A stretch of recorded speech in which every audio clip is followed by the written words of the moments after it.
Leonardo da Vinci had it. All great acts of genius began with the same consideration. Do not be constrained by your present reality. Because if we're constrained by a present reality, we're going, yeah, truth, academic school, work, yes, death, I'm out of here now. I'm going round and round and round and round. That's all you can do unless you cease to be constrained by your reality and break out of that circle and look elsewhere. When you can see through the illusion, you are the solution. Because then the illusion ceases to have power over you and your perception of self and reality. Is this real life or is this fantasy?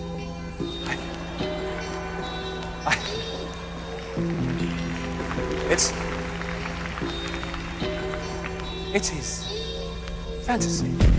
This is an illusion on a scale that we would beg a belief if we didn't see the evidence to back it up. But this is crucial. I'm going to be talking as the day goes on about how this world's manipulated to what end. Deep in the rabbit hole.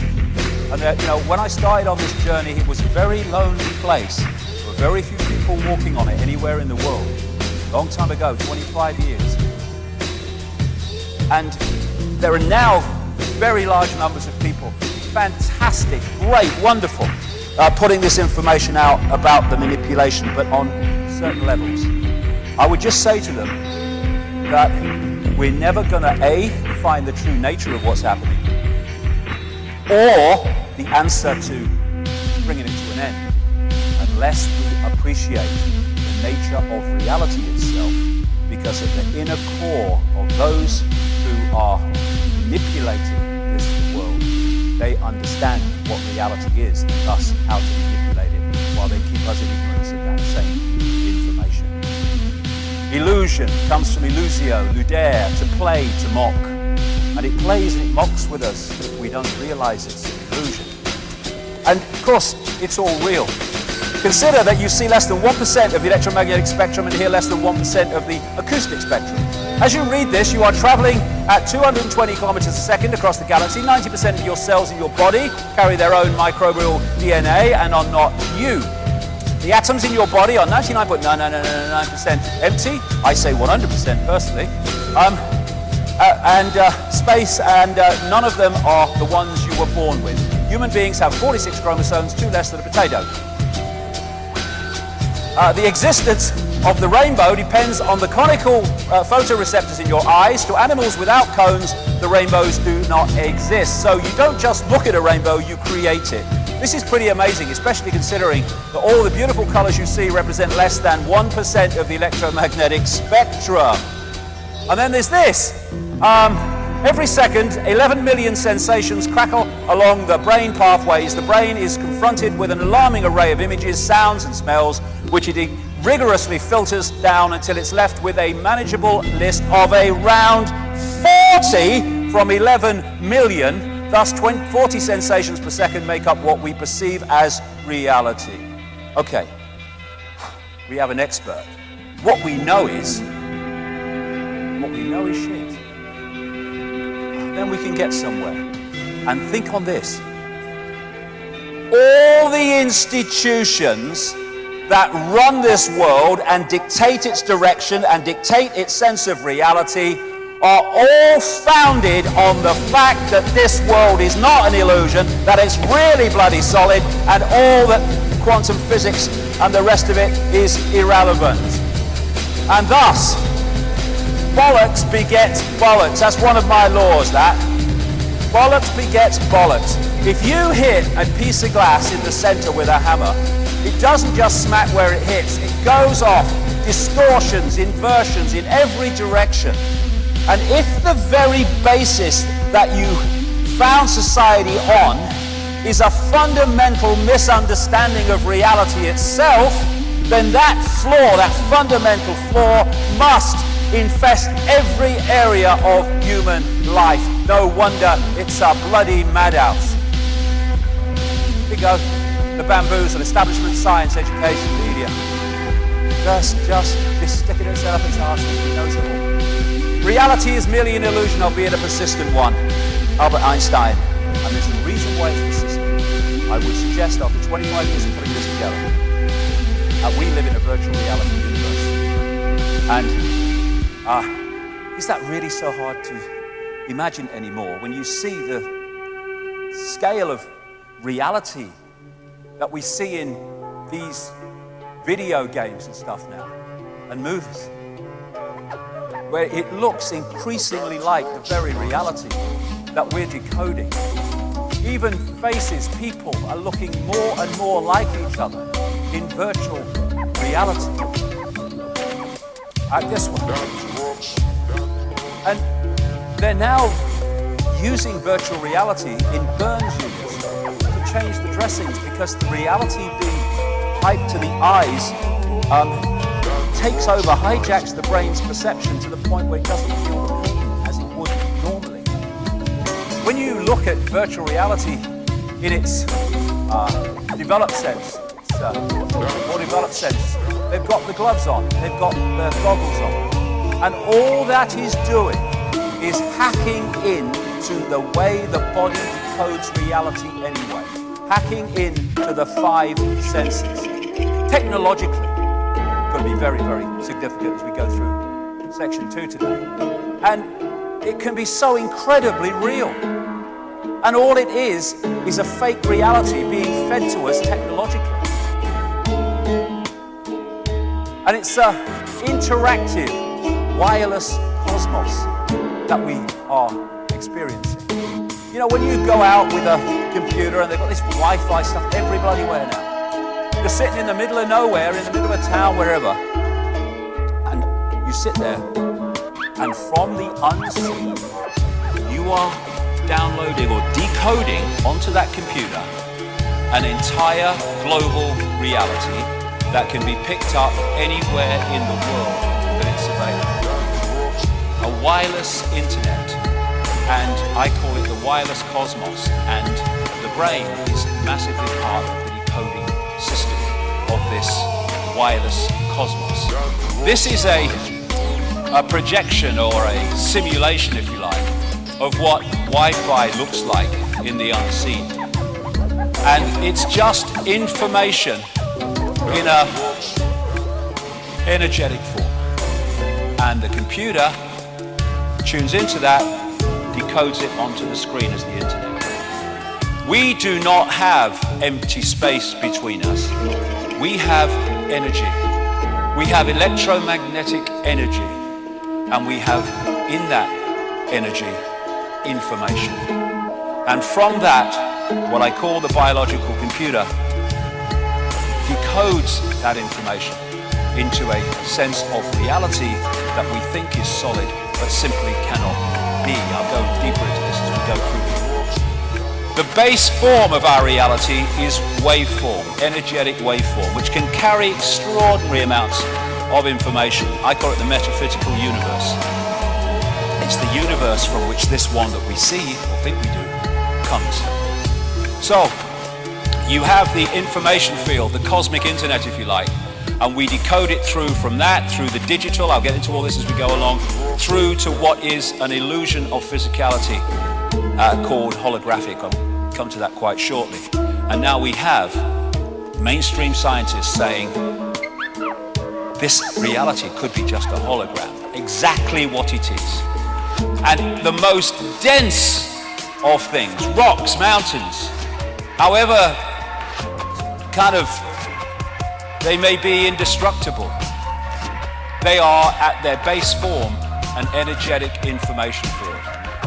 The more dense the energy, the lower the frequency, the denser and more solid the form appears to be.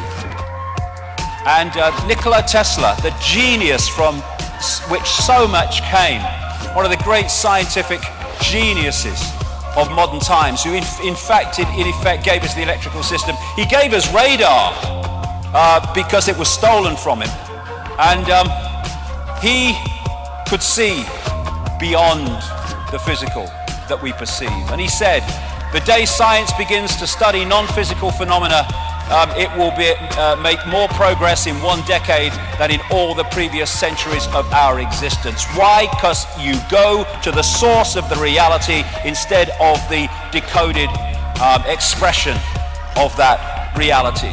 You go to the source, not the expression of the source. So we live in this cosmic internet. On one level, it operates on an electromagnetic level. Of course, the brain is working electrically as it interacts with it. And the reason that animals can be so sensitive to things that humans can't be, because they read the newspapers and watch Simon Cowell, but is because they have not gone through this system of programming. So they are naturally sensitive to these information fields and can pick up changes in it, which is why animals can feel earthquakes coming before they come. So what is the internet? People say, well, it's like pictures and text and colors on a screen. Well, yes, it is, but only on the screen. Everywhere else, it's electronic circuits and all that gadgetry. What is television? Well, it's pictures on a screen. Yes, it is, but only on the screen. Everywhere else, television, in the analog sense, is frequency fields and or the electrical kit that they do now with digital. And our body mind, the body mind as I call it, is like a computer system which allows us to experience this reality. And that is just like sitting in an office. The person at the desk that can see the big picture is consciousness beyond the program, consciousness beyond mind, consciousness beyond the reality that we perceive, and that is experiencing the reality we perceive. If you cut that from that and isolate that in and of itself, which is what the program's designed to do, you detach people from their true self and their true perception of self. That's the thinker, the brain, the thinker, working it out. That's the knower. And if you detach the thinker from the knower, then the thinker is left helpless to have its thinking programmed by that which has been responsible for the disconnection of the isolation. So, if you program that level of self that's directly experiencing this reality, body-mind, with all this programming, you disconnect it from this, and that's how infinite consciousness can become an idiot. The brain is not who we are. It is a processor of information and a communicator of information. As this man rightly said, looking for consciousness in the brain is like looking inside a radio for the announcer. The radio is just decoding information. That's what the brain body is doing. We are conscious in a very narrow band we call conscious. That's what we perceive and think we're awake. But beyond that is the unconscious, the subconscious, which goes on and on into infinity. And the idea is to isolate the conscious from the greater self. So what we are in this reality is simply a point of attention which the body focuses into a tiny range of frequencies we call the world. I'll get to that in a second. A point of attention. But if we get caught in the program, that point of attention is so focused on here that we lose connection with the greater self and all the other insight, knowledge, awareness that is open to us when we connect with it. Not some guy in a spaceship, our greater self, our greater consciousness. Consciousness is, what I call consciousness, is like the ocean. Whereas mind is the same substance, but it is far more limited. Like ice is the same substance as water, but it's in a completely different and more limited state. And if we get caught in that and disconnected from that, big trouble. And when you look at the oceans, they say it's the South China Sea, they say it's the South Atlantic, the Indian Ocean, the North Atlantic, same bloody water. Same water. But what we do is we give our water, our infinite self, names, like Ethel Jones and Arthur Smith. And we give them identities without realizing that we are just points of attention within one infinite, eternal consciousness. We are like the white waves in an ocean. They look different to the rest of the ocean, but they're just a different expression of the ocean. This is a fantastic picture. This sums up humanity. We are expressing our point of attention as a uniqueness, which is wonderful. A unique personality, a unique person, a unique perspective, a unique point of attention. But at that time, we are connected to all the other points of attention in infinite awareness, which in the end are all us and we are all them. And so, when we go to war, we go to conflict, we are fighting ourselves. You hit yourself around the head with a baseball bat, they put you away. But we're doing that all the time because we've got caught in the illusion of the fact that we have space, empty space between us, and we're all individual to the point where we're not connected. The ocean is the droplet is the ocean. Drop the droplet in the ocean. Where does the droplet end and the ocean start? The idea of the conspiracy is to keep that droplet disconnected from the ocean. And when they do that, we have the world that we live in. Great line, Leonard Cohen. If you don't become the ocean, you'll be seasick all your life. And so many people feel this ache, this sense of disconnection, this sense of longing that they can't put words to, because one part of them, one level of them knows that we're all one. Everything is all one. Leonardo da Vinci learned how to see, realize that everything connects to everything else. It's an ocean. We are a point of attention, but we are the ocean. My God, that's what we are. We're the freaking ocean of infinite consciousness. What a job they've done to persuade us we're Ethel from the store. Near-death experiences have experienced this. So often, the common themes of what they say is incredible.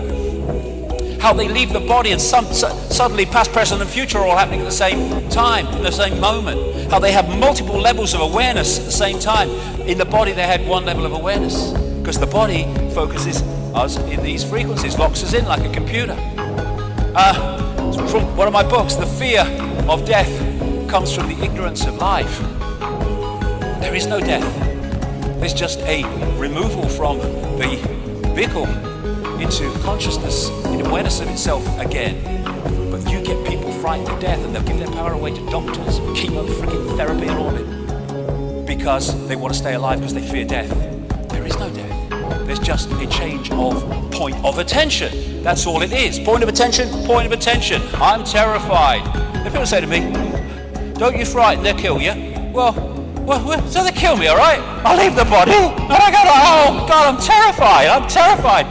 Oh my goodness, it's such a nightmare becoming all that is, has been, and never can be, in full awareness of itself.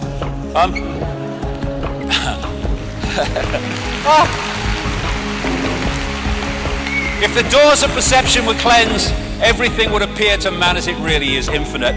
This guy was, from the 18th century, William Blake. I mean, this is universal knowledge through history.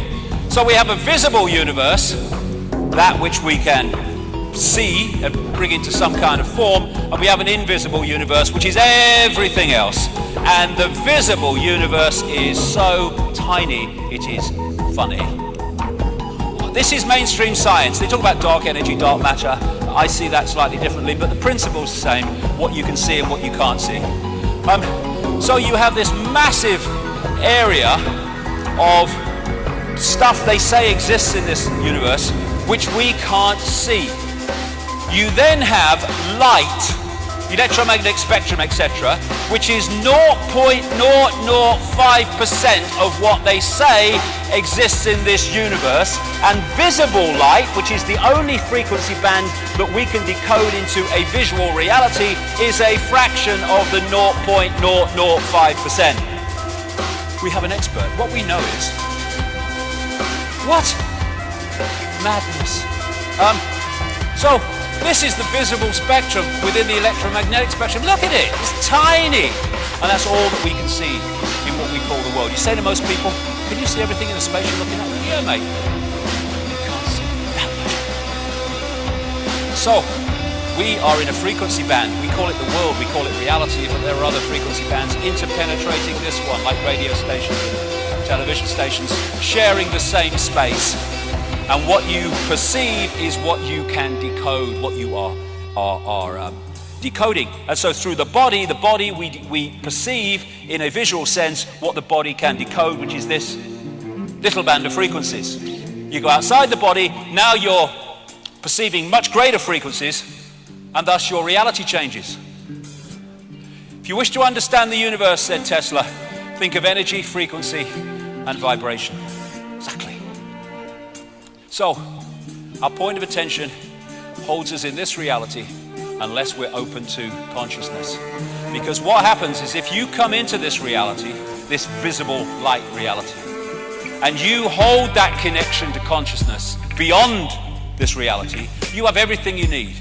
You have the information coming through the senses to give you a fix on what's happening around you, but you have the big picture that's outside of this reality, that's not programmed by its perceptions and its sense of limitation, which can then feed you insight, inspiration, intuition, to give you insight beyond that which you are directly experiencing. But you get disconnected from that, big problem. You're now trying to get your entire fix on reality from the reality you are in. And if a network controls that reality and that information that's coming at you, they are going to program your sense of reality for life. What time's Simon Cowell on? All that stuff. So, most people, and it is changing, hallelujah, brother and sister, but it's still the vast majority are caught in the program which they think is real and they think is all there is to see.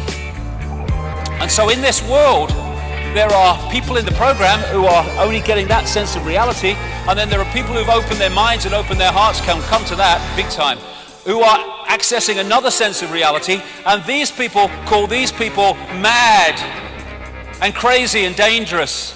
Yes, they are. They're dangerous to the prevailing program. So what is the universe? It is information. And what is the universe?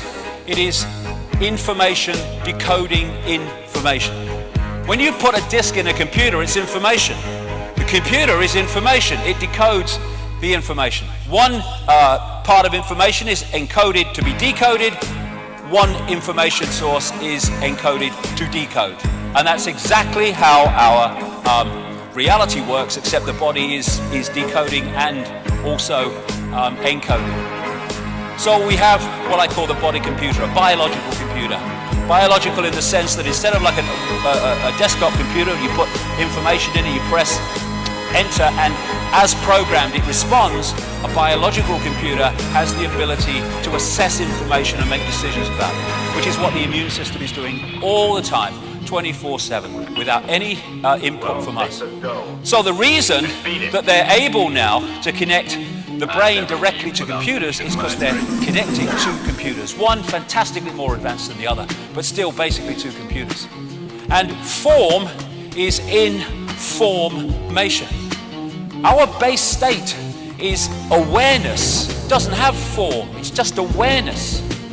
But we come into the realms of form, and form is created from information. And so if you look at the body, it's just like a computer in its basic sense. You know, when a computer don't work anymore, won't switch on, what do you say? My computer's dead. It goes into sleep mode to save energy. It has an antivirus system. That's our immune system. Best antivirus system ever. The brain is the central processing unit. And then you have DNA, which is basically the hard drive. And the senses are decoding systems, decoding information into a form that the brain can decode. So the senses are taking waveform information, vibrational information. They're turning into electrical information. They are communicating it to the brain, which then decodes that into a sense of reality we call the world we live in. So the world that we think we're living in exists there. And worth thinking on this. If you can manipulate the sense of reality of that and the way that decodes that information, you are dictating the experienced reality of the target population. And that's what's happening all the time. And when we realize that, we can stop it happening, which is the whole point of me doing it and standing here, really. So you look at the motherboard of the body. That is the system of meridian lines of energy used in acupuncture, which take information around the body. You know, when information is passing around the computer too slowly, things start to malfunction. And what do we say? My computer's so slow today. Yes, because the information is not passing around at optimum level. When the information is not passing around these chakra systems and meridian line systems, then the computer malfunctions. We call it dis-ease, disharmony. And so what acupuncture is doing, okay, you know, dogma bloody Dawkins, acupuncture load of rubbish. No, mate, you just don't understand what reality is. Perfectly logical. What the acupuncturist is doing is using these needles and other techniques to make sure the flow of energy, information around the meridian system is optimum. This is why in ancient China they used to pay the acupuncturist when they were well, but not when they were ill, because his job was to make sure they never got ill. Another thing, for people who are skeptical of this stuff, people say, you know, you see this in the media, you're saying you put a needle in your toe and you cure a headache. That's crazy. Well, it's not crazy, it's perfectly logical. If the problem with the head is that one of these meridian lines of information is blocked in the toe that goes through the head, then it's no good putting it in the head if the blockage is not in the head. You put it in the toe and that clears the meridian, which takes away the pain from the head. It's very simple. The brain is dark but sees light. How is that possible? How can my brain be totally dark and I see this light? Because that light in its prime form, like everything else, is just an information source. And I am decoding that information source in here into the visual reality of light, because that's what the information contains. Thus, that's what it manifests when I decode it. A real great open-minded man, I call him some kind of mystic kind of man, the late Alan Watts. He really kind of had a lot of good things to say. And he said this: without the brain, the world is devoid of light, heat, weight, solidity, motion, space, time, or any other imaginable feature. All these phenomena are interactions of transactions of vibrations with a certain arrangement of neurons. We have an expert. What we know is... So, this is right. There is no spoon. It's not the spoon that bends, it is only yourself. Because that spoon only exists in that form when you decode it from energetic information. People say it can't be done. I've seen it done. People walking across fantastically hot coals that should burn their feet off. But it doesn't. Why? Because if they go through the coals with the perception, here we go again, that they'll get burned because that perception will lead to the decoding of the perception. Call an ambulance. But when you go into another level of consciousness that is not decoding reality like that, you walk through coals and not get burned, because an illusion can only burn an illusion if you think it's real. God, this world is so fantastic, and we live such a fraction of it. Information is encoded in what we call light. White light contains all the colors of the spectrum. Isaac Newton called the rainbow a spectrum because out of the Latin word for apparition or phantom, that's where we get the word spectre from. And colors are frequencies. Illusion, colors are frequencies. They're just different frequencies, and when we decode them, we see that color. And We think those flowers are red and yellow. They're not. Nothing has any color.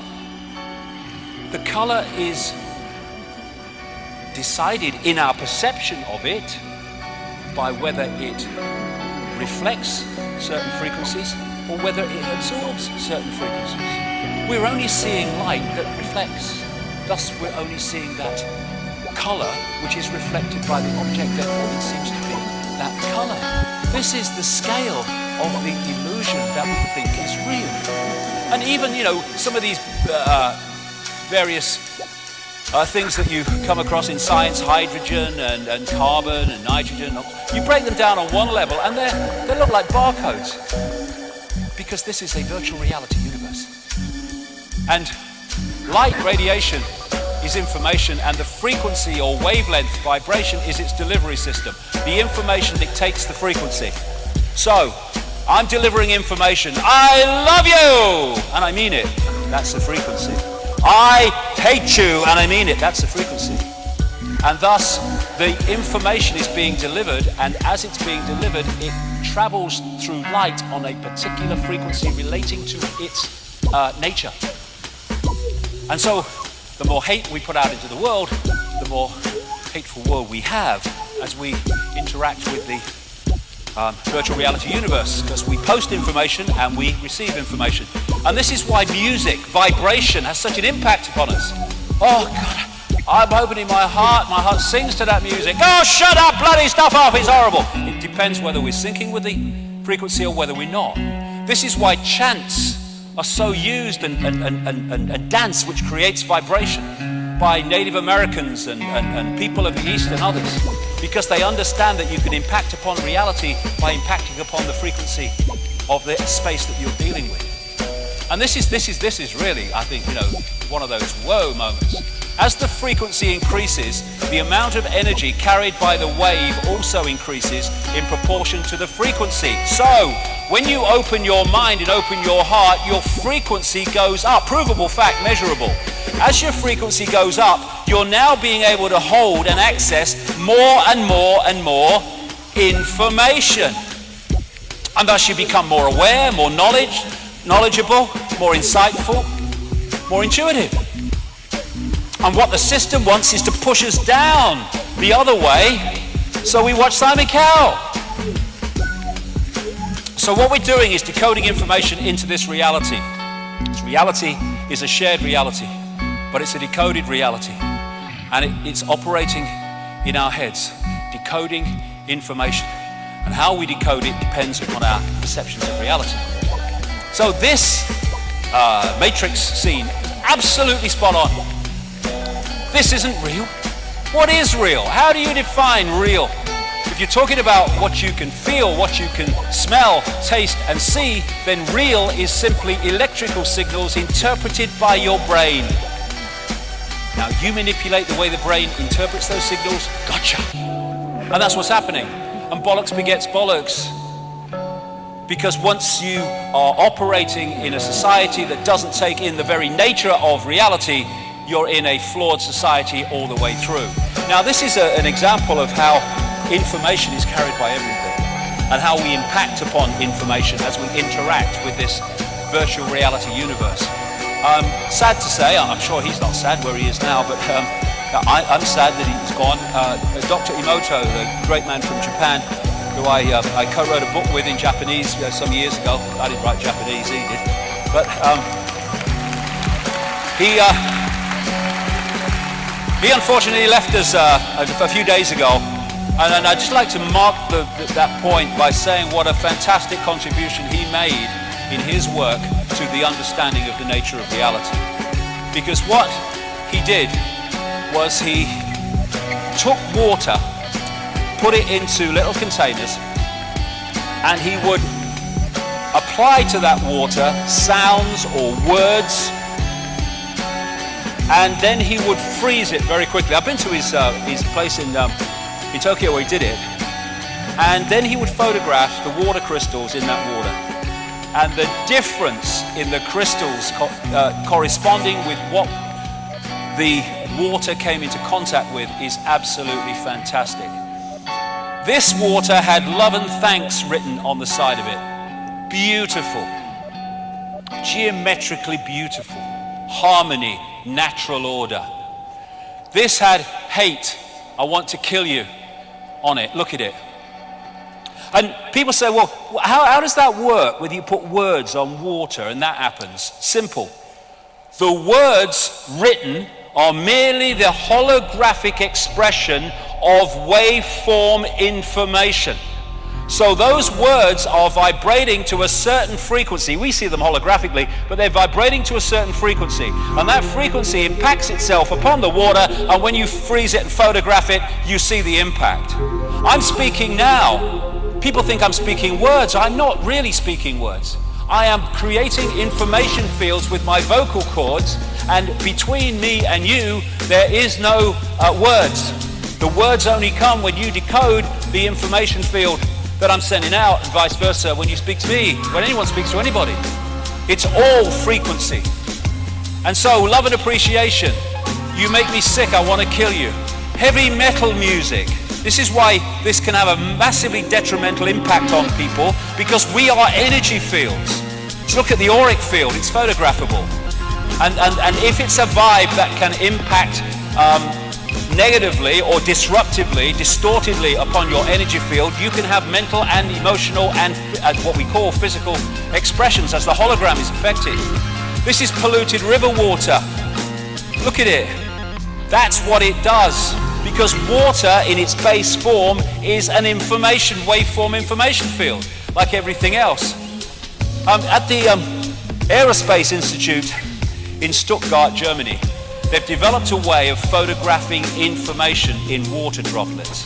You go on the internet and or YouTube and put those words in, water has memory. I'm sure it's still there. You'll be able to see the video. And so what they did is they put a flower in a big tank of water. Then they took the flower out, and then they photographed droplets from the tank. And in each droplet was the flower. That's a mock-up, obviously, it doesn't look like that, but you could see the flower information in the droplet. They then asked people from the local community to come in, and they had a big tank of water, and they asked them to take 4 droplets from the big tank and put it into a little dish with their name on. And what they found was that each person who did it, all 4 sets with each person, or all the sets, there were more than 4, were different. But all 4 taken by the individual were basically the same. Why? Because the very action of taking a droplet, putting it in a dish, the energy field of the unique individual was impacted upon the water.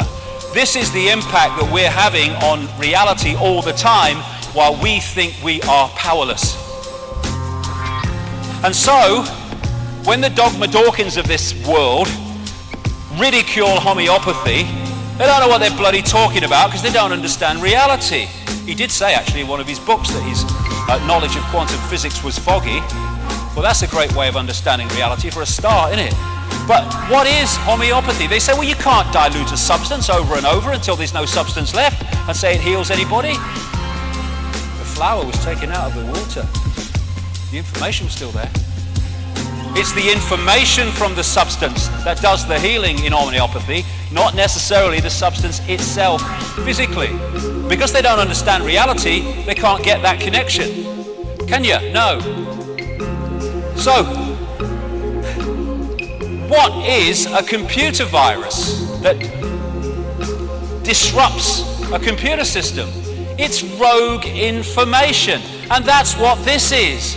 It's rogue information. Pollution at its base wave form is just a distorted energetic information field which distorts that which it comes into contact with, which manifests in the hologram as toxic water and toxic waste.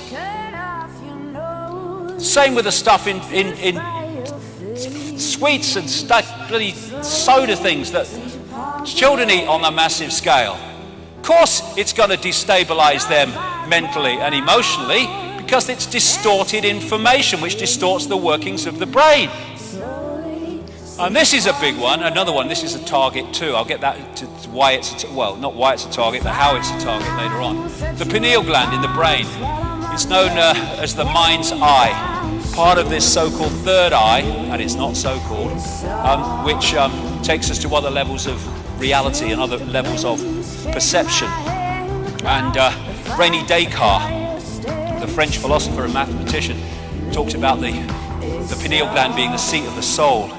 It's not the seat of the soul, it's the way we massively interact with this cosmic internet.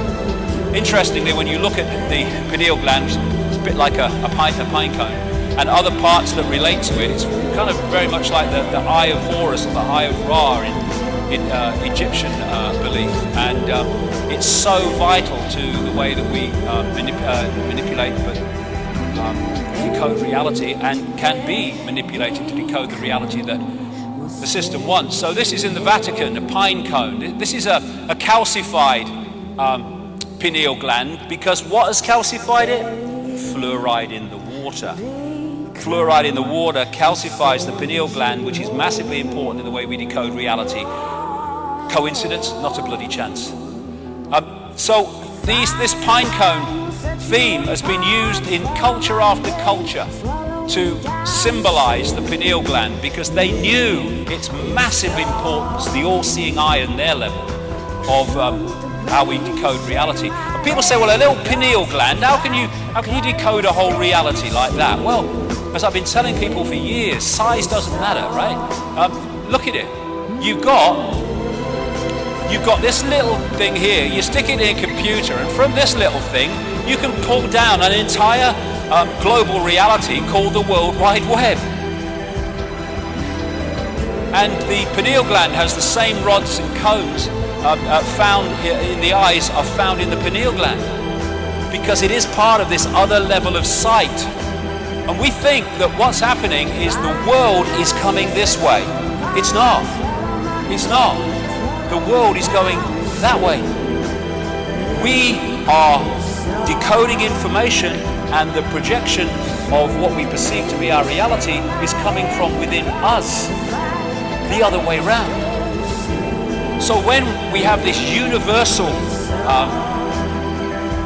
kind of belief through the ages, where people say, everything is within you, the world is within you. Yes, it is. And the world that we experience is dictated by the world that's within us, our perceptions, our attitudes, our belief systems. This is Anita Mojani, wrote a book called Dying to Be Me, all about near-death experiences. She said, I believe that the greatest truths of the universe, she had a near-death experience, don't lie outside in the study of the stars and the planets. They lie deep within us, in the magnificence of our heart, mind, and soul. Until we understand what is within, we can't understand what is without. Because what is without is a projection of what is within. And manipulating what is within to manipulate what we experience apparently without is the whole basis of the conspiracy.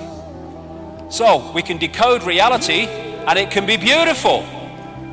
Or we can decode reality and it can be war and conflict. It's our choice based on our perception. And the pineal gland is crystalline. Everything that is involved in this decoding system seems to be crystalline, because of course crystals are involved in the decoding transmission systems. The membrane of every cell, and we have trillions and trillions of them, tens of trillions of them, is a liquid crystal. And so we are taking reality out of the cosmic internet, which is all around us all the time, just like the wireless internet. DNA is crystalline, and it is a receiver, transmitter of information. Here we go. It's not just the pineal gland. It's not just the brain. This is from an article about DNA. From the characteristic form of this giant molecule, a wound double helix, the DNA represents an ideal electromagnetic antenna. Electromagnetic antenna, exactly what it's decoding. On one hand, it is elongated and thus a blade which can take up very well electrical pulses. On the other hand, seen from above, it has the form of a ring and thus is a very magnetical antenna. And from an article in the San Francisco Chronicle, DNA is a universal software code. From bacteria to humans, the basic instructions for life are written with the same language. It's a software code because we are interacting with a virtual reality universe. And this is DNA, A, G, C, and T. How these substances, these codes, shall we call them, are in relation to each other decides if you're a human or a virus. And now they're actually creating synthetic cells using computers because it's a virtual reality universe. So human is a software program. It's a means of experiencing a particular kind of experience within a particular kind of reality. Men and women, it's a software program. What we are is infinite awareness. All that is, has been, and ever can be. We are men, we are women, we are everything in between. We are everything that exists. It's just a point of attention. And the nature of the vehicle focuses the point of attention. I am a man, I am a woman, I am black, I am white. This is why racism is so freaking insane. Insane.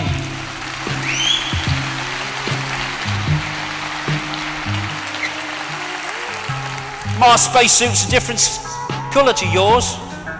Oh, so what? And these cultures, they're in their way software programs. They're experiences within the greater experience. And this is the underpinner of the software program. The software program should interact with the greater awareness. Overwhelmingly, it's been shut off by this. Hypnotized. All the time. Look at all the means of hypnotizing our reality. And if you hypnotize your reality, your decoding system becomes a self-fulfilling prophecy. Control perception and you control reality because of that. Control perception by controlling belief. They couldn't care less what you believe as long as you believe it vehemently. Because that vehemence, that focus will decode reality in a very limited way because of your belief. Accidents happen, that's what everyone says, but in a quantum universe, there is no such thing as accidents, only possibilities and probabilities fold into existence by perception. So we have infinite possibilities. As we have infinite possibilities on the internet, am I going to that website or that website? There's infinite possibilities, but the perception pulls in certain possibilities that relate to the perception. That's why the programming of perception is the very foundation of the control of human experience. We see things not as they are, but as we are, exactly. And the thing is, program what they are, and we're gone. So, from this tiny, tiny band of manipulated frequency, not even free thought frequency, we're deciding who we are, who you are, what we're going to be, what we're going to aspire to, what is and what isn't. And what is awakening? Awakening is awakening from this, from the person, persona, which in Latin comes from the word meaning actor's mask. And that's what the persona is, an actor's mask, a facade that gives us a sense of false self-identity. So, these people being normal, and then you lift the program, and we call it awakening. All you're doing is disconnecting your sense of reality and self from the program and seeing what's beyond it. Ever tried having a conversation with someone who had a belief system that is rigid and will not move? Waste of frickin' time. And when you're in that mode, you're like in a maze, but you don't know you're in a maze. You think it's free life and free movement, but you're in a maze and you're being guided down the maze. And then someone gets on top of the maze, looks down and says, "It's a frickin' maze. It's going nowhere. You're mad." Great line this. Those who danced were thought to be quite insane by those who could not hear the music.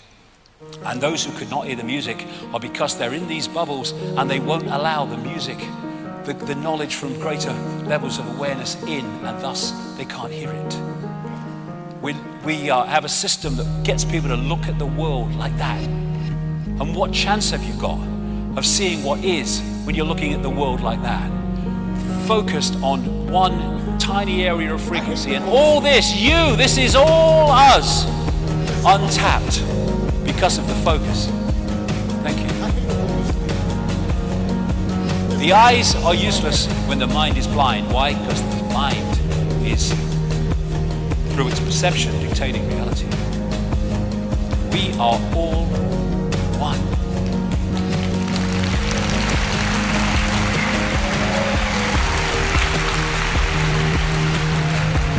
That is what they don't want us to suss. Who are we? We are all that is, has been, and ever can be. When people hear that, they say, how is that possible? I will explain in a second. But I had an experience once which took me into other levels of reality. And I experienced this place, point of attention, which was dark but brilliant. Very difficult to describe. Had no sound, had no movement, but it knew all. It was all that is, has been, and ever can be in that stillness and silence. And I read this book about a year or so ago, and I was reading what he said, and I thought, whoa, there you go, I've been there, darling. Ibn Alexander, a neuroscientist who had a massive near-death experience. Before the near-death experience, this was Dogma Dawkins in America, in effect, absolutely the same belief system. Then he had this massive near-death experience, and of course everything changed. And one of the things he said he experienced was the core, or what he called the dazzling darkness. That is exactly what I experienced years ago. The dazzling darkness from where the purest love emanated and where all was known. Yes, this is the place where all is known, and all comes out of that we call worlds and forms and experience. It's all that is and ever can be.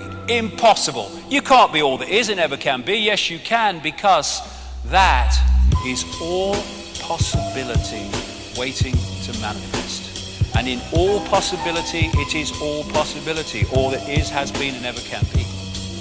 It's all potential waiting to be made manifest. It is everywhere and nowhere.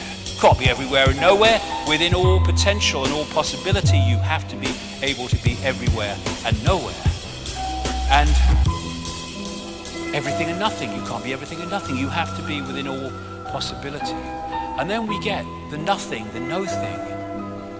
People are so caught in the five senses that they believe that if you can't see it, touch it, hear it, and taste it, then it can't exist. If there's no movement, it can't exist. When they're just one or two possibilities pulled out of all possibility. All possibility is stillness and it is silence. This is why you can read all the books you like and all whatever you want to do with your voice and whatever. But you go into a state of meditative silence and you get inspiration that you'll get in no way from words, because you're going into that all that is state. And this is Nikola Tesla, a mainstream scientist, yes, in the strict sense, but way beyond that, because he was aware of that which is beyond the so-called physical. My brain is only a receiver. In the universe there is a core from which we obtain knowledge, strength and inspiration. I have not penetrated the secrets of this core, but I know it exists. He's talking about the same thing.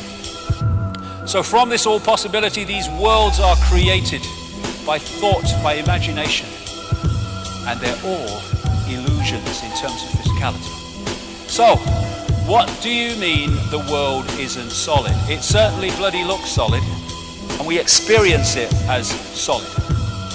But it can't be, for a start, because they tell us that this reality is made of atoms. Atoms have no solidity, and thus they cannot a physical solid world make.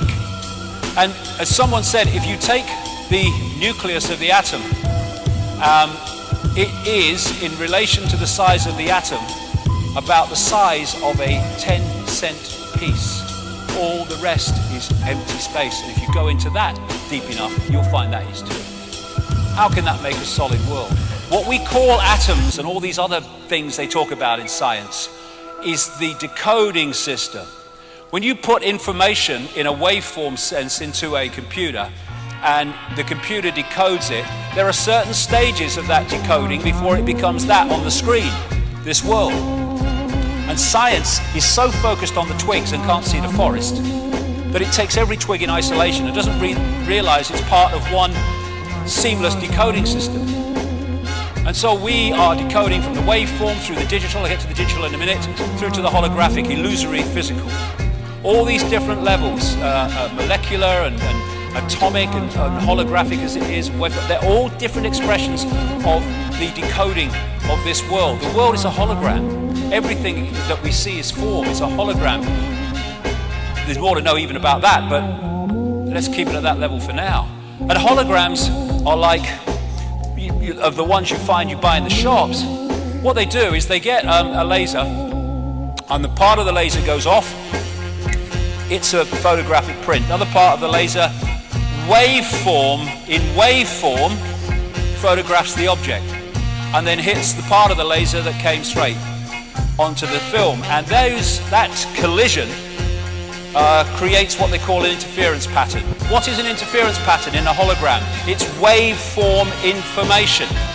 Looks like a fingerprint. I don't think it's an accident either. And then, well, what is it? It's just waveform. But then you fire a laser at it, and amazing things happen. And what you are looking at is basically the same principle as dropping two stones in a pond, and they start a wave reaction. And as those waves collide, what you're looking at is a waveform portrayal, expression of where the stones fell, how fast they fell, how heavy they were. It's an information field if you know how to read it. And so what happens with the holographic waveform information is when it's read, it becomes an apparently three-dimensional object. These are all holograms that we're seeing here from these waveform information patterns. And some of them, the best of them, can look as solid as you and me. This lady is a hologram projected from somewhere else. These are all holograms. He's been projected from somewhere else. Les Dawson did a whole bloody program, you might have seen it, the British comedian. Even though he's no longer with us, great man as he was, he did a whole program as a hologram. And this lady isn't standing there, but appears to be. And so what we're doing is taking this waveform information, that the cosmic internet, and turning it into a holographic reality. And now, mainstream science is starting to see that this is something they need to explore. You are a hologram projected from the edge of the universe. New Scientist, one of the main scientist magazines in Britain. Scientific American, are you a hologram? Quantum physics says the entire universe might be. And here is a mainstream newspaper report. Russian researchers want to replace your physical body with a holographic avatar. Why and how? Because they're replacing a hologram technologically generated with a hologram biologically generated, but even now they're starting to biologically generate as well. And the wonderful, amazing characteristics of a hologram, which explains so many mysteries, is that every part of a hologram is a smaller version of the whole. So when you get one of those holographic prints of a picture in waveform, and you cut it into 4, and you fire the laser at each one, you don't get a quarter of the picture, you get a quarter-size version of the whole picture. Every part of the hologram is a smaller version of the whole. And that's why you see the human energy field is a smaller version of the planetary energy field. This is where as above, so below comes from. And then you have reflexology and acupuncture and all these things that can find points on the ear and the body and the foot, all over the body, that correspond with other parts of the body. It's because they are holographic and therefore smaller versions of the whole. You might have seen people who've photographed things with their hands. But they've in various experiments that have been done. When I say photograph things, they've seen things with their hand. They've not seen them as clearly as with their eyes, but they've seen them. Now that is possible, although science says it's impossible. It's possible because there are sight senses in the hand, because it's a hologram, therefore all the senses are in the hand, just not as sharp as the main sense, in this case eyes. The palm reading is all part of the hologram because the whole body is in the hand. And this is why the brain cells and the universe mirror each other. So there are scientists over the years who have said that this reality as we experience it only exists when we observe it. I would take that a stage further and say we only see it in this form when we decode it. And the act of observation is the act of decoding. So when they say that waveform suddenly takes a particle form, or they can take the same form at the same time, it's because it's the same information in different forms. And so when you look at this newspaper article, Your Mind Can Control Matter, physicist, atomic particles were shown also to be waves. Whether they manifested as waves or as particles depended on whether someone was looking. Observation influenced the physical reality of particles. In more technical language, observation collapsed the wave function. It decoded the wave function into holographic reality. So when we are not looking at this reality, we're not decoding it, it's just a waveform information field. Same with us. So that's the base form of the body. It is an information field. We decode the body through into this as well. And if you can manipulate the way we decode reality, you can manipulate what we perceive. This is an example I've given many times, but I use it every time because it is so brilliant to explain what I'm trying to say. There was a guy called Michael Tolbert. He wrote a brilliant book called The Holographic Universe about the scientific evidence for the holographic nature of what we call physical reality.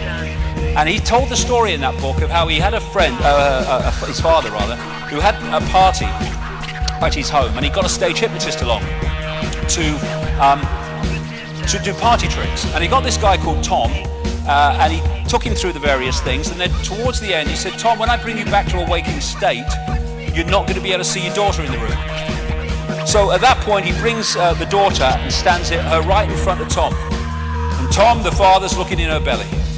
So he brings him back to a waking state, apparently, and he said, Tom, can you see your daughter? Tom's looking around, can't see her. So everyone else in the room can see the daughter. He can't see the daughter.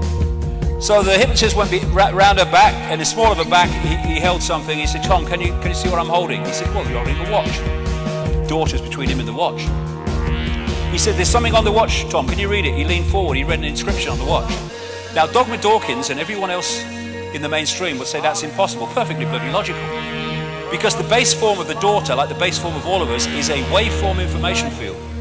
And if you don't decode that into the holographic reality, your holographic five senses can't see it because it's not in its reality. And so what had happened is the hypnotist had put, if you like firewalls in the decoding system, and the decoding system would not decode the energy field of the daughter. Everything else in the room, yeah, not the daughter. Everyone else could see her because they'd not been through that process. So the only way that he could see his daughter is when that firewall was unlocked and suddenly he's decoding her. Well, there she is. Now imagine you know all this in great detail and you want to manipulate the global population. What power that gives you. And look at how the same information is there wherever you look with people with an open mind. Tesla, my brain is only a receiver. Central American shaman, we are perceivers, we are awareness, we are not objects, we have no solidity. We are boundless, we, or rather our reason, forget this, and thus we entrap the totality of ourselves in a vicious circle from which we rarely emerge in our lifetime. And the whole focus of the system is make sure we don't emerge. Who creates the universe that we see? We do. And thus, if we change our perceptions, we can change what we decode into a reality, and we can change society. We're not going to do it by stockpiling weapons. We're not even going to do it by mass protests. We're going to be doing it by creating a different reality, by coming from a different perception of what reality is. All that we see or seem is just a dream within a dream. And because everything is one, the dream is the dreamer, and the dreamer is the dream. They're both expressions of each other. And this is a massive way that this is manipulated, the right and left side of the brain. This is mainstream science here. This is not, where I'm coming from alone.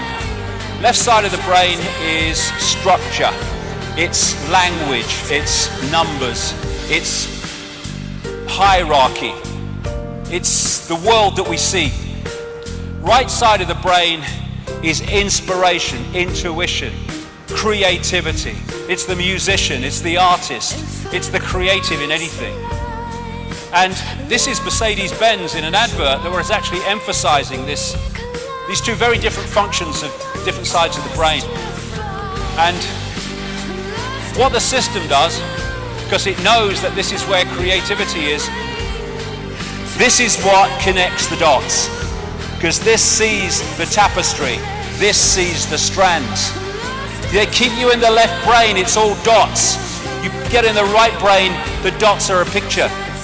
That's why they don't want us to connect the dots, that's why they don't want us in the right side of the brain.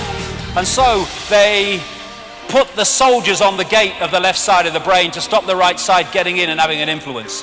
And what is that? It's doctors, it's journalists. And I'm not saying they know what they're doing this, they don't. They've gone through the system as well. It's scientists, academics in all their forms, and all the rest of it.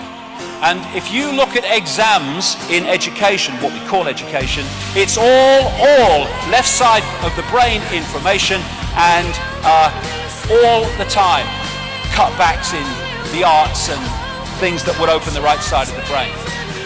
I've never made one of my discoveries, said Einstein, through the process of rational thinking.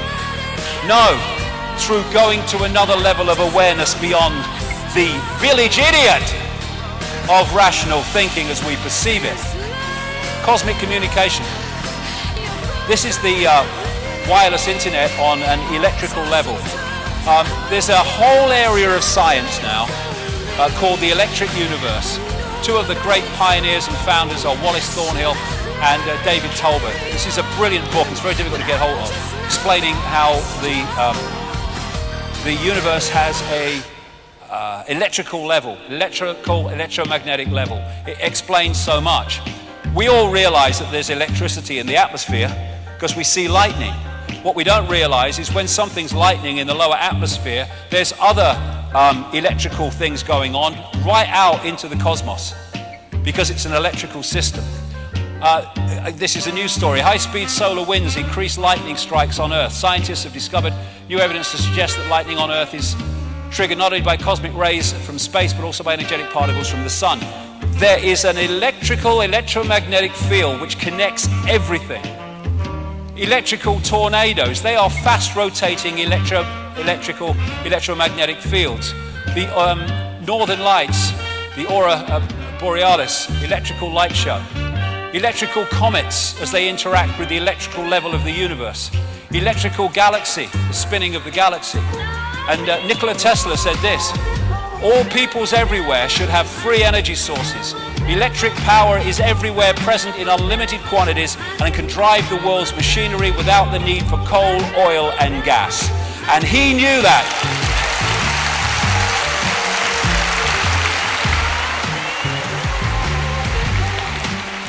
He knew that, and he died penniless in a hotel room in New York in 1943. And who are the forces that are suppressing this knowledge? The very sources that are telling you we must deindustrialize because of global bloody warming. That's a load of bollocks anyway. Scam. Gravity is powerful. Okay, the electrical force is about 1,000 trillion times more powerful than gravity. This is what the magnetic force is capable of. And as the electrical universe postulates, the force that hold the planets in their places and their stability are not gravitational forces, they are electromagnetic forces. which brings about a very simple thing. If you can, or something destabilizes those electromagnetic forces, then the planets go walkabout. And I'll get to this in part 2, but they went walkabout in geological terms very bloody recently. 99.99% of the universe or our reality is plasma. And plasma just happens to be an almost perfect medium for electrical forces. They say in the laboratory, plasma exhibits a lifelike ability to self-organize and cope with the stresses of its electrical environment. Why? Because it's conscious. Everything is conscious.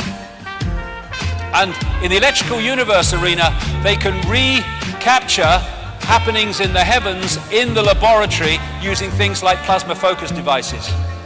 Try getting mainstream to replicate what they say happens in the universe and how. The electrical sun, plasma sun, almost entirely plasma, they say. Why? Because it is a processor of electrical power, information. Electric sun, I mean, it's not bloody obvious, is it? And they say that what the sun is like a nuclear reactor that starts in the middle and convects out. Well, they say there's a radiative zone. Well, apparently there's very little evidence, if any, for that. And the convective zone they've found is about 1% of it needs to be to do what they say it does. What the electrical universe position says, with tremendous evidence, is that actually it's coming the other way.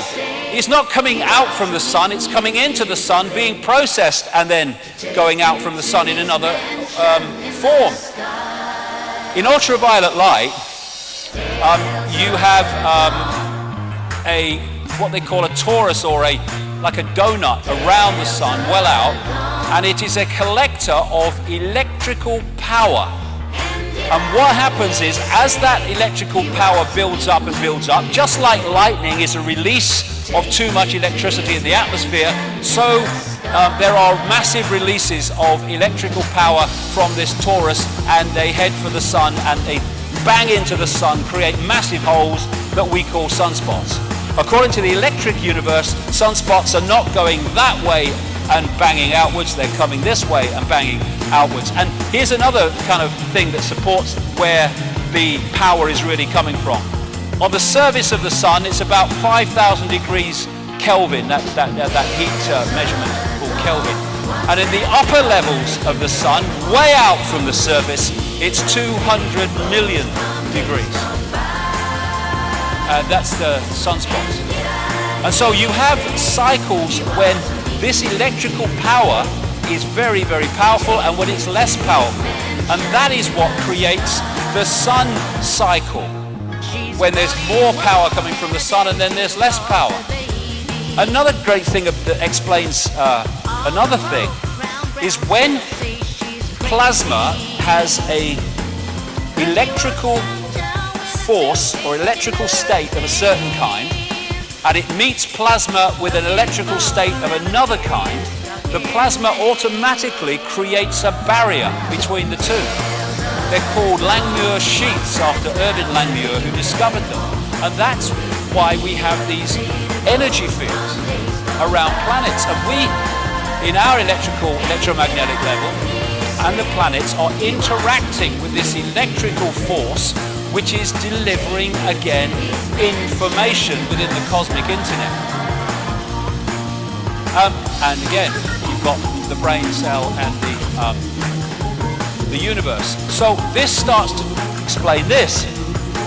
Astrology. What we call planets and stars are, in their base form, waveform information fields. And as they move through the greater cosmic internet, they are impacting upon it in terms of changed information. They're changing its nature.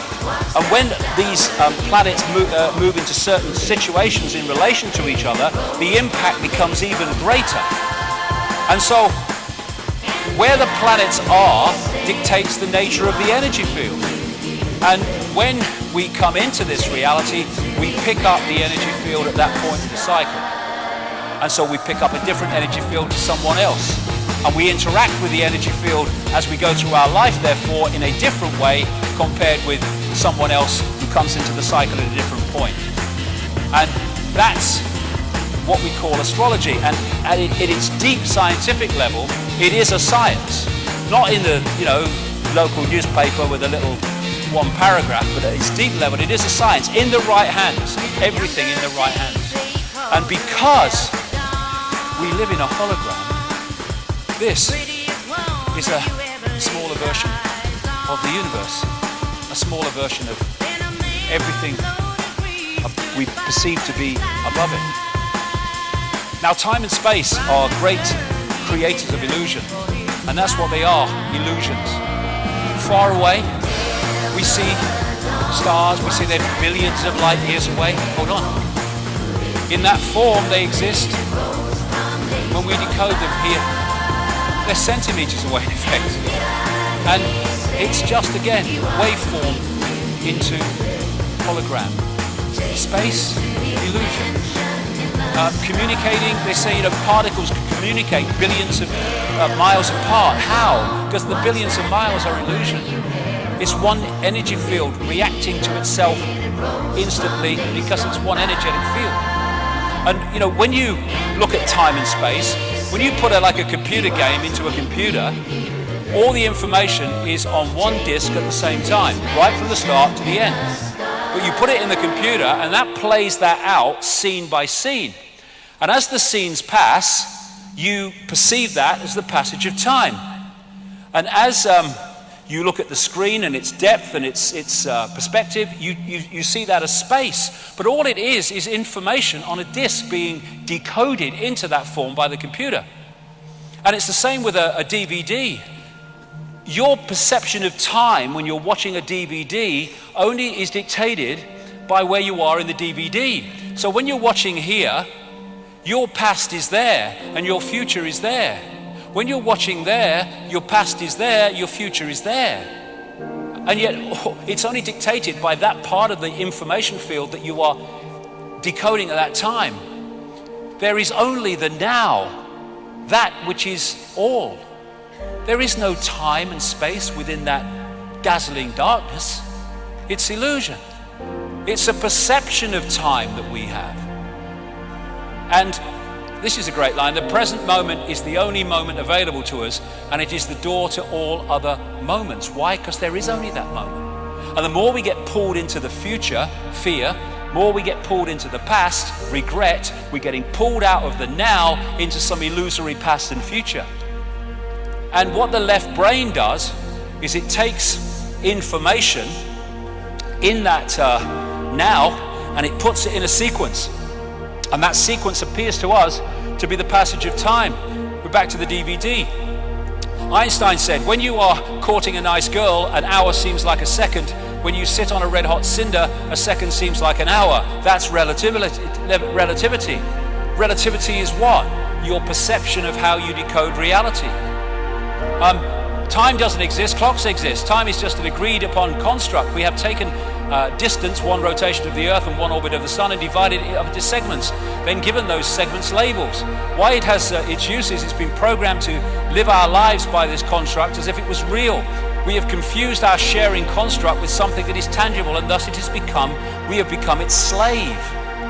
We have a line that doesn't exist in the ocean. That's tomorrow, that's yesterday. It's not even bloody straight, look at it.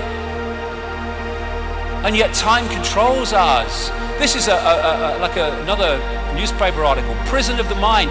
Prisoners could serve 1,000-year sentence in 8 hours. Future biotechnology could be used to trick a prisoner's mind into thinking they've served a 1,000-year sentence, a group of scientists have said. Why? Because it's all an illusion. University in London has done a study on time and found that when great sports people are playing, they go into another relationship with time where they decode it to be slower than the rest of us do. That's why, we see balls going across a tennis court and you think, how did he get that back? But he's not seeing it in the same speed we are. I experienced this myself when I was in sport on one occasion. And so you have these, people from the so-called past which seem to be ahead of their time, like Da Vinci and Giordano Bruno, and all those things that Da Vinci came up with 500 years before they were shown to work. And people say they were hundreds of years ahead of their time. They weren't. they were beyond time. They were able to access that level of awareness beyond the program, thus beyond time and space, and that's where they got that knowledge. It doesn't matter if it's the Stone Age here or now. If you access that awareness, you can get that inspiration. The power of the heart, love, intuition, and intelligence. We've got this chakra system, this vortex system. This is the key one, the master one, which relates to the physical heart. And throughout history, the heart has been said to be the center of human power, and it is. The Heart Math Institute in the United States has done massive research on the true nature of the heart, both the physical heart and the energetic heart, same thing in the end. It's the body's most powerful electromagnetic field projected from the heart. The brain obeys the heart. More nerves go from the heart to the brain than go the other way, and the heart has brain cells because it is a massive form of intelligence. Thinking intelligence, innate intelligence. Knowing intelligence, thinking intelligence. Programmed intelligence, see-through programmed intelligence. And this is what they say. There is also new data suggesting that the heart's field is directly involved in intuitive perception through its coupling to an energetic information field outside the bounds of time and space. And that's why you get intuition that knows far more than this thinks it knows, because you're accessing a much higher level of awareness when you've gone from that point. Open your heart and connect with all that is. Thinking, knowing. And that's why they want to shut the heart down through fear, through anxiety, through depression, through worry. So we don't use that access to the great forever. The research at the Heart Math Institute says that when the heart, the brain, and the central nervous system are in harmony, the person moves to a higher level of awareness. When they are not in harmony, they have a distorted resonance, incoherence as they call it, then you're not in that higher state of awareness. And this is the heart rhythm of someone in a state of appreciation. This is a heart rhythm in someone in a state of frustration.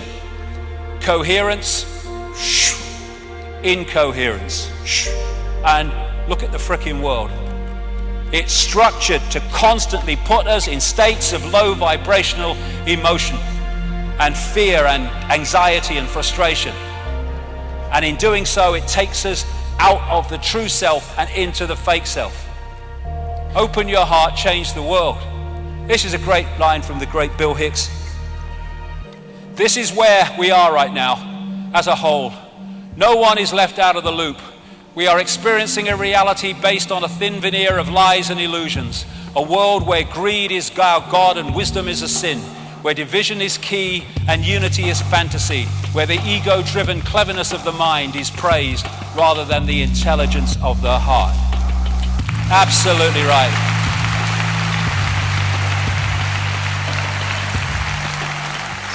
So let's quickly go to the digital construct, because I've been talking about going through the waveform, through the digital into the holographic. Numbers are simply expressions of states of waveform information.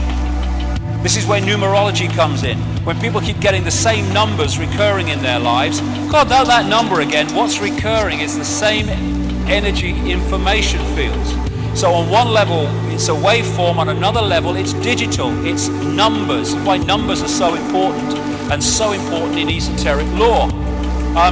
And now we've kind of gone full circle, and now they are creating digital holograms, which is getting so close to what we're actually experiencing. It's unbelievable.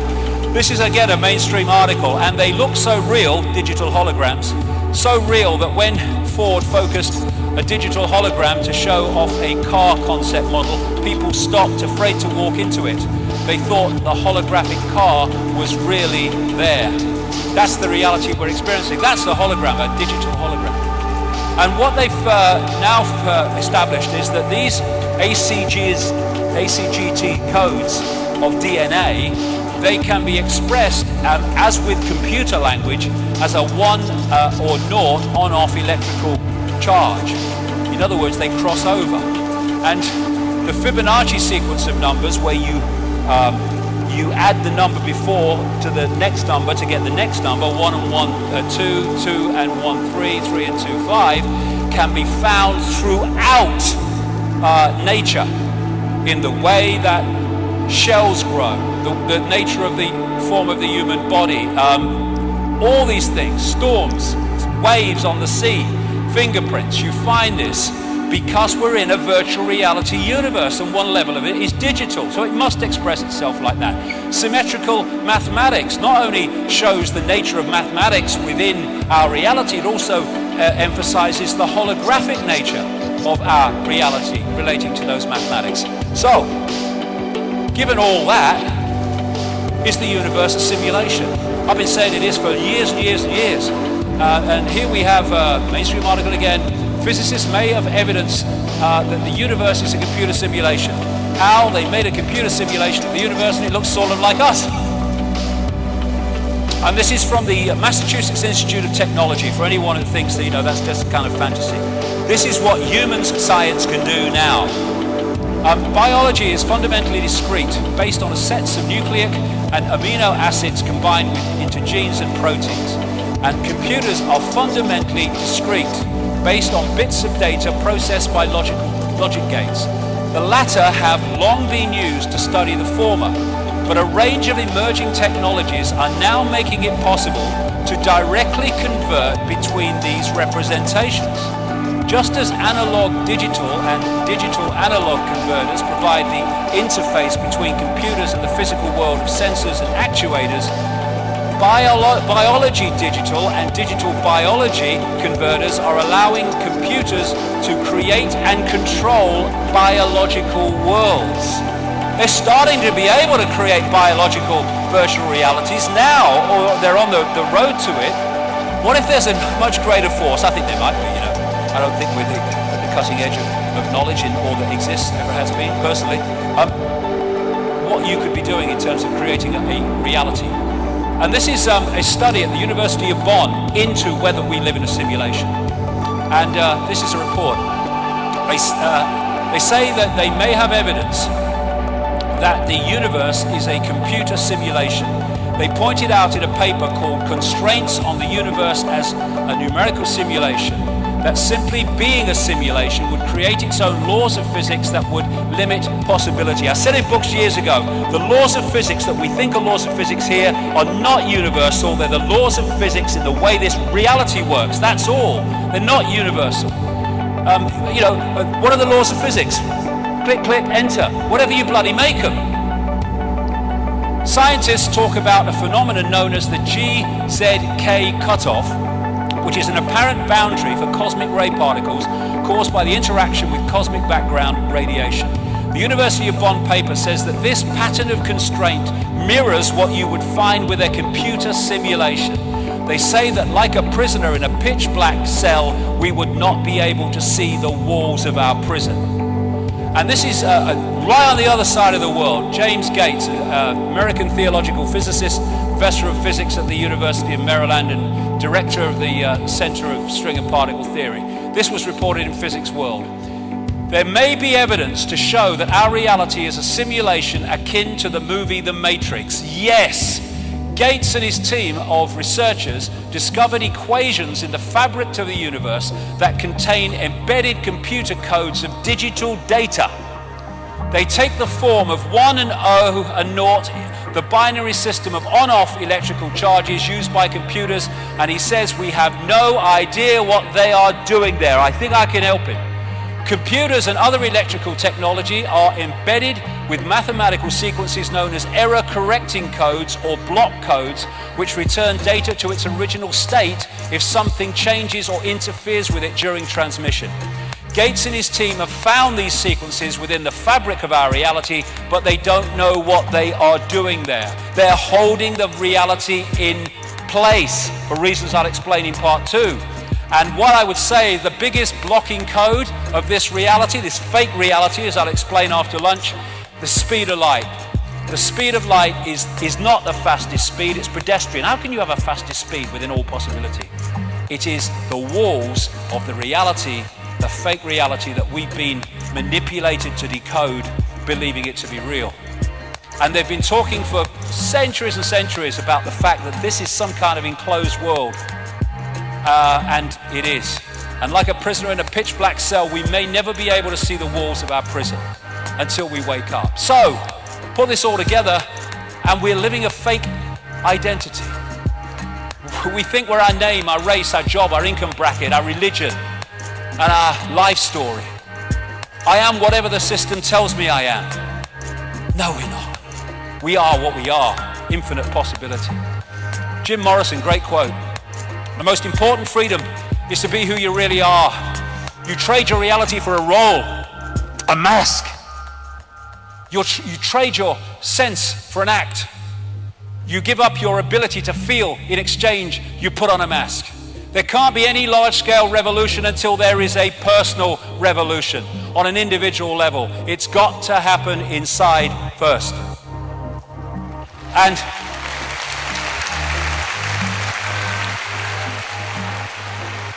And so we need to stop living the lie and start living the truth of who we really are. We are infinite awareness. We are not humans. That is our experience. We are infinite awareness having that experience.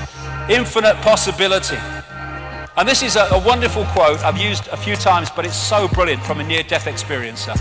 What they experience outside of the body. Everything from the beginning, from my birth, my ancestors, my children, my wife, everything comes together simultaneously.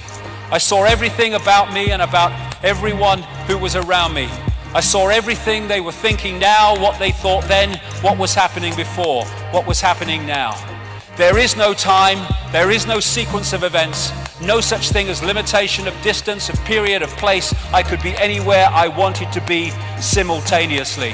That's who we are, and that's what the system is seeking to keep from us, to hold us in this one narrow band of point of attention. And bollocks begets bollocks. That's why the whole of our society is flawed and distorted and inverted, because it's coming from a totally fake position of the reality that we are. Yippee, we know all about the known. No, you know what you've been told. And if you tell the system back what you've been told, you pass exams and you progress within the system. Congratulations. Wisdom is knowing how little we know. And that doesn't mean you believe everything, of course not, but it means your mind is constantly open to all possibility. We are in an intellect prison. We worship the intellect. This is the isolated intellect without consciousness. Village bloody idiot. That's the intellect. It looks at dots and it focuses on dots, but it can't connect them to see the picture. And so, this is why infinite awareness, all that has been, ever can be, has been reduced to this. And the world that we live in has been reduced to that through delusion. The delusion of illusion, and why we ridicule and we kill and despise those that can see beyond the program. You are the universe, but society teaches limitation.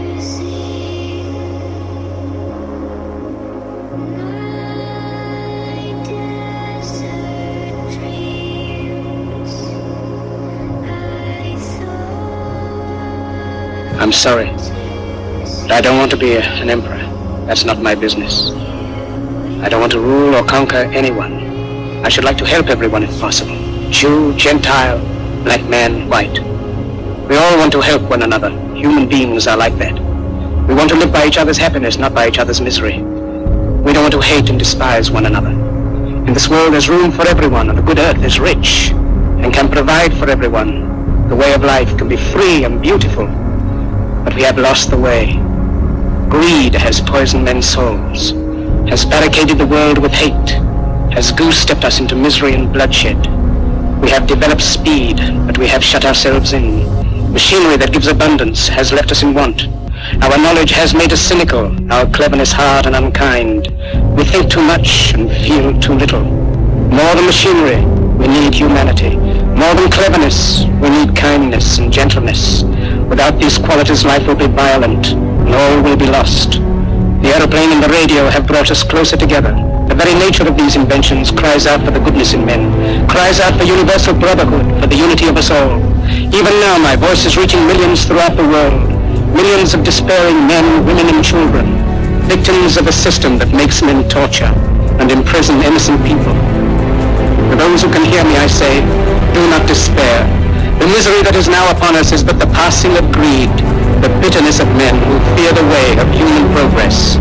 The hate of men will pass, and dictators die, and the power they took from the people will return to the people. And so long as men die, liberty will never perish. Soldiers, don't give yourselves to brutes. Men who despise you, enslave you, who regiment your lives, tell you what to do, what to think, and what to feel, who drill you, diet you, treat you like cattle, use you as cannon fodder. Don't give yourselves to these unnatural men, machine men with machine minds and machine hearts. You are not machines, you are not cattle, you are men. You have the love of humanity in your hearts. You don't hate, only the unloved hate, the unloved and the unnatural. Soldiers, don't fight for slavery, fight for liberty. In the 17th chapter of St. Luke it is written, the kingdom of God is within man, not one man nor a group of men, but in all men, in you the people.